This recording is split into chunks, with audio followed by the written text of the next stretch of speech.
Hello and welcome to Falcon Weekly here on BGSUFalcons.com. I'm Evan Pivnik, joined by the head coach of the Bowling Green Falcons, Chris Bergeron. And Coach, your team was able to get it done at home this past weekend, clinch home ice of the playoffs, and it's got to feel nice being in your own building come this weekend. Absolutely. You know, we had a goal going into the weekend. We knew we controlled our own destiny where home ice was concerned, and we took advantage of it. So I feel good about that. I know our players feel good about that.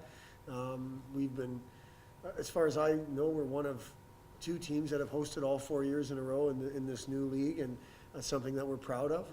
And again, especially the fact that, it's been a little bit of an up and down season, and it came all the way down to the last game where we had to go and win a game to earn that right to host, and we were able to do that.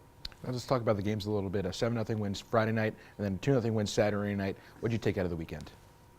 Well, I thought we played really well on Friday. I really did. I thought lots of areas of our game were right, and our process was good. I think we were 9 of 12 on Friday, and we went offside, and a couple of there was an undisciplined penalty. We took a 10-minute misconduct. So the things that ultimately didn't hurt us, and but a lot of the areas of the process were good on Friday, and I think it showed in the result. Saturday, we got a real strong pushback from our opponent. They were still in the playoff hunt. And we ran into some some penalty kill, some penalty issues.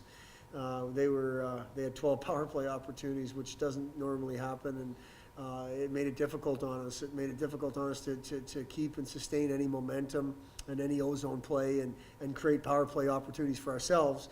And it put a bunch of guys in a situation where they played a lot of hockey killing penalties. So it was a game where we had to gut it out. We weren't quite right. Our opponent was really pushing hard and strong, and we found a way.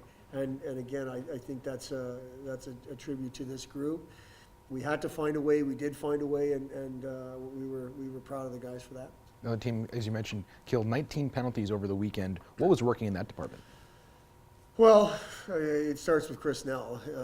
He had a strong weekend for sure. He was our best penalty killer. After that, I think as of late we've been on the same page. We when the clear isn't right, we're good in zone. When the forecheck's not right, we're good with the clear. It kind of varies what we're doing right on that night, but it does seem like we're all on the same page more nights than not, and we're acting in a cohesive unit. So that's something that obviously at this time of year is huge. It gives us confidence in that. With that being said, we've got to stay out of the penalty box. 19 over the course of 2 games is way too many.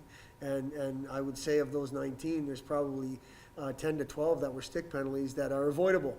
You got to skate. You put the stick away and skate.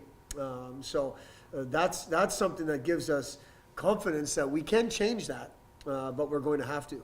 I believe Huntsville's power play is really good. I do. They've scored on us in the past. Ferris State, I know they've got a really good power play, and it's something that they'll earn their opportunities. We can't give them more than they earn, for sure. You mentioned Chris Nell, who's arguably having his best stretch of the season. 3 straight shutouts for him. How important is it for him to be on his A game going into this weekend? It's absolutely of utmost importance. When you look at a playoff series, I think goaltending and special teams are 2 of the top keys in terms of a process.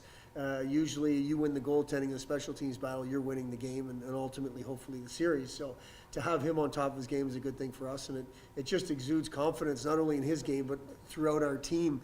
And I think that having him where he's at helps all of us. And without, we don't want to put this on him, right? This is not a situation where we need him to win this series, but to have him on top of his game is a good thing.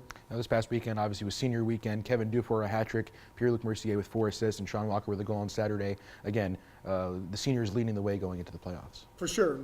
The team we're playing is going to be led by seniors, and our team is going to be led by seniors. We've got, three forwards, and then Sean, who play every night. Thomas Scholl is a part of it.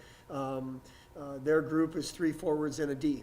They're seniors, at least the guys that come to mind, and the guys that they may have other seniors helping out, a big part of the program, but those are the guys that seem to play the most. It is going to be absolutely huge. They won a championship last year. They're going to act like it. They're going to compete like it. we've been in this situation before at home. We've played really difficult series at home. We've played overtime games in the playoffs. We've played 3-game series in the playoffs. We're going to need our older guys to act that way.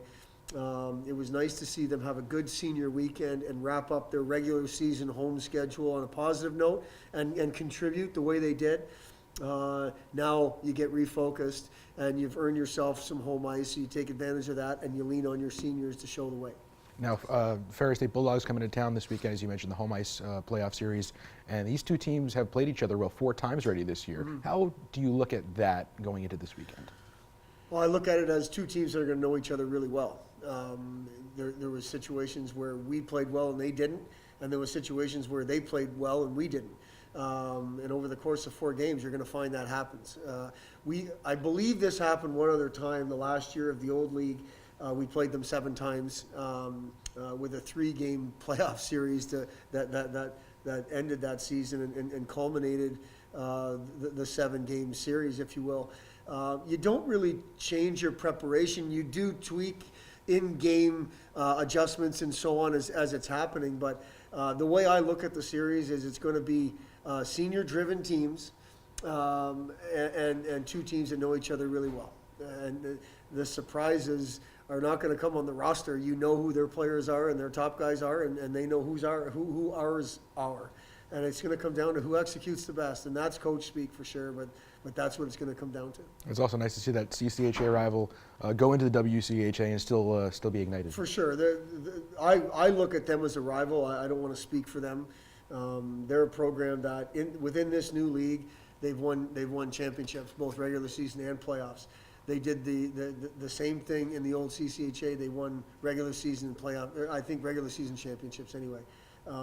They're a team that we want to be like based on that, and they're a consistent group, which we think we are when you talk about over the course of the last 4 or 5 years. So it's a rival when they're 2 teams that look each other. They're similar in terms of their competitiveness. But we want to be more like them in terms of the championships that they've won, and that makes it a good, strong rivalry, I think. Well, Friday, Saturday, and if necessary, Sunday night from the Slater Family Ice Arena, 7:07 p.m., all 3 starts. Coach, appreciate the time, and best luck this weekend. Thanks for having me. I appreciate it.